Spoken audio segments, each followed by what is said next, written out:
For this lesson series, we'll be looking at the ungodly origins and outcomes of Darwinism. For this video, part 3, we'll be going over eugenics. If you have not watched part 1 and 2 first, respectively, please do, especially the part 1 disclaimer. In this part, we'll be going over Leonard Darwin, Francis Galton, other Darwin contemporaries, Woodrow Wilson, Margaret Sanger, Alois Ehrlichka, if I'm pronouncing it right, Eugene Fisher, Adolf Hitler, Richard Dawkins, other pro-eugenicists, some of the many eugenics organizations, how neo-Malthusianism is sometimes mixed in with eugenics and social Darwinism, and then finally how all this is totally antithetical to creationism and the Bible. So first, looking at Leonard Darwin, he is one of Charles Darwin's sons and the uncle to his fellow eugenist Charles Galton Darwin. Leonard presided over the First International Eugenics Congress of 1912 and was involved in the second and third. And here is the dedication in his book titled The Need for Eugenic Reform. Quote, "Dedicated to the memory of my father, for if I had not believed that he would have wished me to give such help as I could towards making his life's work of service to mankind, I should never have been led to write this book." So Leonard at least believed that his father, Charles Darwin, wanted him to promote eugenics. Now, Francis Galton was Darwin's cousin and close friend, and you can find letters between the two applauding each other, like Darwin commending Galton's improved humanity plan, but saying that it would probably be too hard to fulfill in real life. No, not because it's immoral, just because it's impractical. And you can find that in the galton.org address I have in the description of the video. Galton began advocacy to apply human-aimed natural selection to humans to better us. This is what makes him the father of eugenics. In Inquiries into Human Faculty and Its Development, on page 308, you can find, quote, "There exists a sentiment, for the most part quite unreasonable, against the gradual extinction of an inferior race. It rests on some confusion between the race and the individual, as if the destruction of a race was equivalent to the destruction of a large number of men. It is nothing of the kind when the process of extinction works silently and slowly," end quote. And he's saying that it's done through inferior race bloodlines not getting picked for mating. So he's saying that extinction is not a mass number of individuals being killed or just dying at once. It's through different individuals just not passing on their bloodline and slowly getting rid of the bloodline. It's a loss in individuals that could be, but not that are. Well, here's the thing though. But bloodline death, which is what I'm describing, though it's not mass murder or mass sterilization, it still isn't a good thing either when it comes to real life and the biblical worldview. Just look at Genesis 7:22 and Numbers 27:7. You see, bloodline death, really, it's just non-violent, non-coerce / forced genocide. It's pre-genocide. It's preventing a large number of people that could be. And here's a couple other eugenicists from Darwin's time. Ernest Haeckel, who was one of Darwin's friends, and Carl Pearson, who was a big Darwin worshipper and Galton's star pupil. Now, these two partially deviated from Darwin's biological theories, but he was still a great influence on them, like with all the other eugenicists of the time and thereafter. Now, Thomas Woodrow Wilson, who I bet you, like I didn't know his first name was Thomas, was America's 28th and about most racist president according to most, including those like Vox. In his book titled The New Freedom, on page 44, you'll find, quote, living political constitutions must be Darwinian in structure and in practice. Society is a living organism and must obey the laws of life. It must develop. All that progressives ask or desire is permission to interpret the Constitution according to the Darwinian principle. All they ask is recognition of the fact that a nation is a living organism. So they say actually some of the first promotions of interpreting the Constitution liberally were from Wilson saying it must be interpreted Darwinian-like. And you see, if that's what should be, then what's wrong with social Darwinist / eugenic policies like the one that Wilson promoted? Because he's saying that it's not simply you can interpret national constitutions like that, but that you ought to, because societies and nations are living organisms, are living things. Also, Wilson seemed obsessed with biological and social racial classification. In his book titled The State, Elements of Historical and Practical Politics, there's around 56 uses of the word race in a human categorical sense, like him saying, quote, Macedon's supremacy and Eastern conquests had produced a new Greek race with deep infusions of Macedonian and barbaric elements both in its blood and in its manner, end quote. That goes from the end of page 49 to the beginning of page 50, and all the things that he wrote in the section of the book subtitled Variety of Race. Now, Margaret Higgins Sanger Slee, or simply known as Margaret Sanger, was an American Eugenics Society member who founded the eugenicist organization known as the American Birth Control League in 1921, which later became Planned Parenthood in 42. Air quote, Planned Parenthood.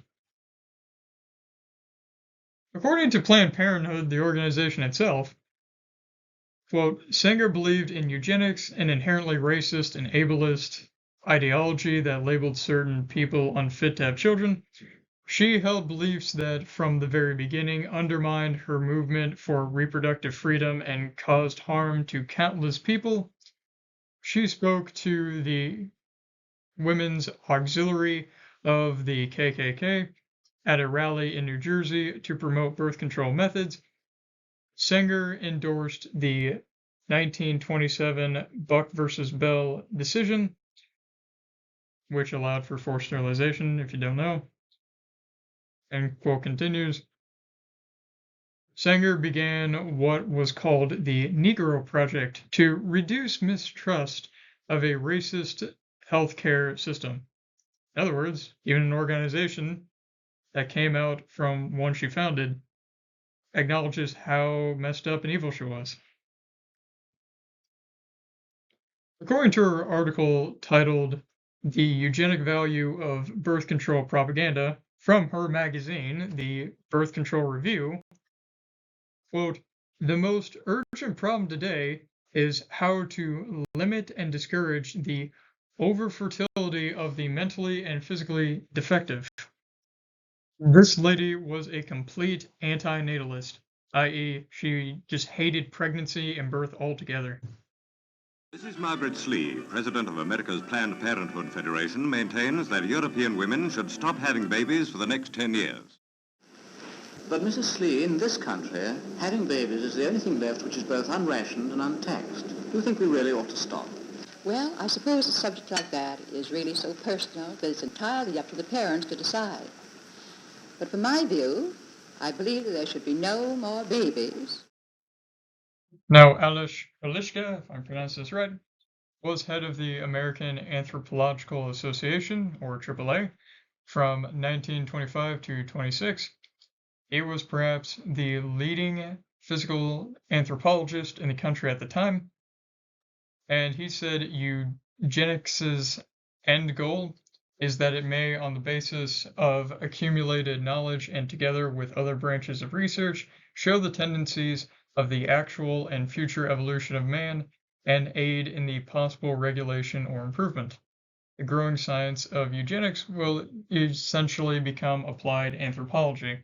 In other words, he says the goal of eugenics is to make it the foundation of all branches of science, especially social sciences like anthropology, in order to advance human evolution. Also, his work has also been linked to the development of American eugenics laws. In 1926, he was an advisory member of the American Eugenics Society. And he is just one of a myriad, countless, that is, eugenicists that are well involved in major scientific organizations like the American Anthropological Association and schools, which we'll get to other men like this later. Now, Eugene Fisher, who is one of these other men who are well involved in scientific organizations and schools, was the first director of the Kaiser Wilhelm Institute of Anthropology, Human Heredity, and Eugenics. He was rector of the Frederick William, now Humboldt University of Berlin, chairman of the Commission on Bastardization and Miscegenation of the International Federation of Eugenics Organizations, and full-fledged Nazi member in 1940. He performed craniological studies, human experiments, and forced sterilizations during the what is called Namibian genocide and as well as during the Holocaust. His racial, air quote, science theories were the foundation of Nazi racial theories and eugenic practices and they influenced the Nuremberg laws, Hitler's Mein Kampf justifications of his beliefs and actions, and Ottmar Freiherr von Verschuur's, I'm pronouncing it right, and Joseph Mengele's own unholy human experiments. One man's theories, based on craniology, macroevolution, and racial biology, all of which Darwin believed and popularized, led to two of the most atrocious occurrences in human history. This one man's theories, based on these theories, led to the Namibian genocide and Holocaust. Sheesh. Now, Adolf Hitler, I know everybody's favorite guy, right? Many tried to say he was a Christian, or at least he primarily tried to use Christianity to justify his actions and theories. However, though it may appear so in parts of Mein Kampf, other parts say Darwinism, because Hitler portrayed himself as a theistic macroevolutionist, using both his theistic and macroevolutionist beliefs to justify himself. Volume 2, Chapter 2 of Mein Kampf says, quote, "The state should consecrate it as an institution which is called upon to produce creatures made in the likeness of the Lord and not create monsters that are a mixture of man and ape." In Volume 1, Chapter 11, you'll find in it, quote, "If nature does not wish that weaker individuals should mate with the stronger, she wishes even less that a superior race should intermingle with an inferior one, because in such a case all her efforts throughout hundreds of thousands of years to establish an evolutionary higher stage of being may thus be rendered futile." Now, Richard Dawkins, who is one of the most famous atheist macroevolutionist biologists and Darwin lovers.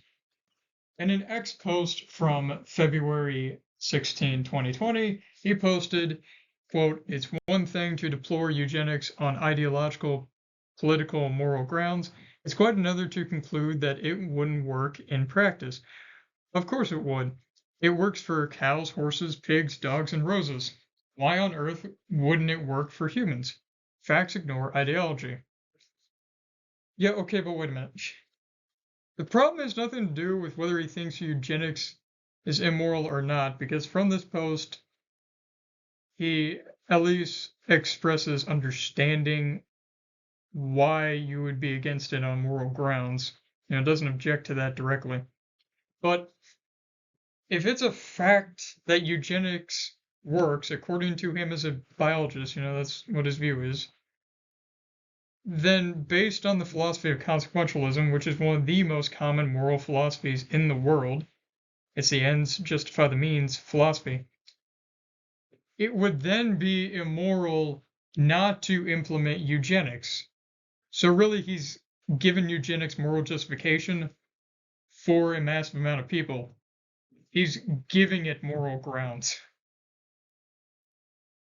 He actually agrees with consequentialist eugenics to at least some degree. 21 on RTE Radio 1, Dawkins affirmed his belief that happiness would increase if feticide took place for all prenatally disease-diagnosed children, namely those with Down syndrome. Notice, he used outcome to justify the killing of people with certain genomes, people with certain genetic traits. That's consequentialism justified eugenic practice. And by the way, Down syndrome can only be diagnosed as early as 10 weeks. And that is what you have at 10 weeks. And you're saying if you kill that person, if he or she has Down syndrome, happiness will increase. What the heck? Oh! Also, he's not even right! Eugenics does not work, unlike he said in his post from 2020. See, actually, what it is eugenics would eventually lead to so much inbreeding by eliminating so many individuals and shrinking the population gene pool down so much that at some future point, it would be impossible to not have disabled children. Also, ethnicities have common diseases. Like Celtic people, especially the Irish, tend to have this disease that makes it incredibly hard for their bodies to get rid of iron. Almost every Celtic person has that. And people with less ethnic variety, like myself, tend to have more family health issues. You know why? Because it's having offspring with people who are fairly closely related to you. Because people who are in the same ethnicity are much more genetically similar and related to each other than people outside their own ethnicity. Because they're keeping it in the gene pool. They're not taking any genes in. And also, Darwin said that he lost the 3 kids that he did because of inbreeding with his cousin.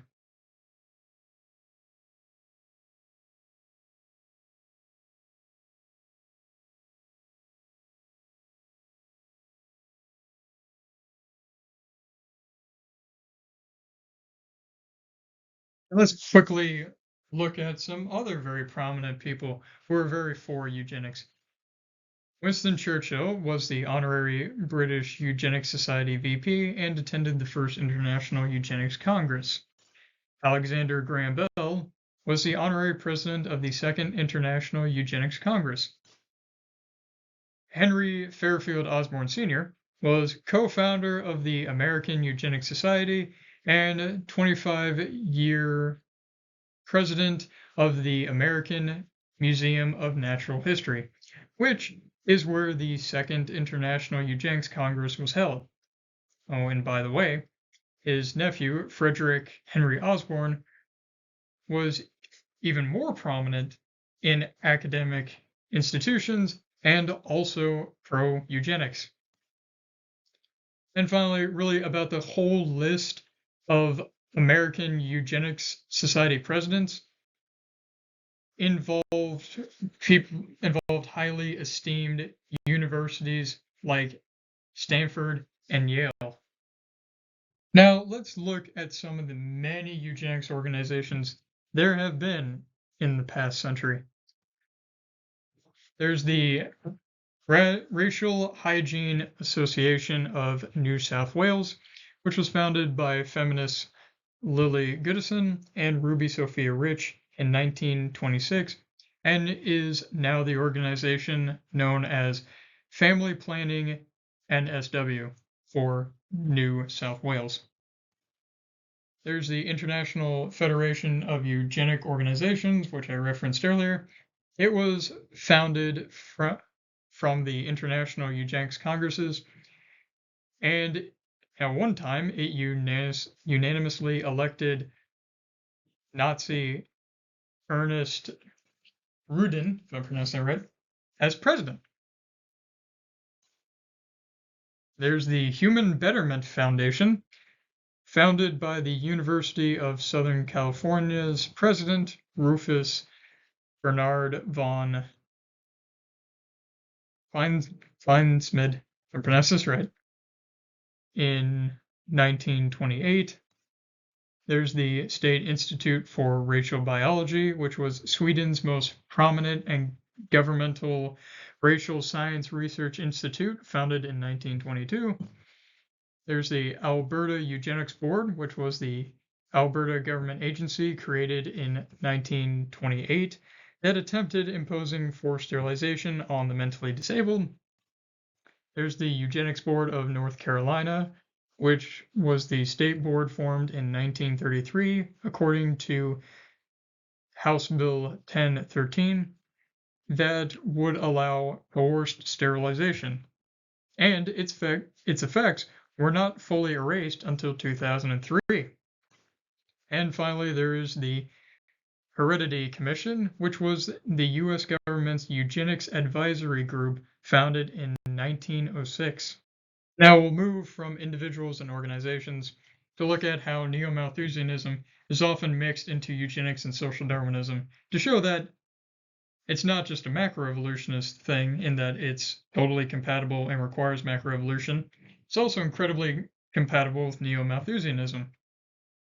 It is often mixed with social Darwinism to say, well, because resources are quite limited, we must sterilize, kill, and or leave for dead inferior races, species/races/specimens, so that superior ones can then have those resources and continue to progress. We have to have social Darwinism to promote macroevolution because of neo-Malthusianism. And I mean, think about every time someone speaks of human overpopulation and or just population control in general of humans. There are only two methods that can be executed to control human population: end life or prevent it. Those are your only two options.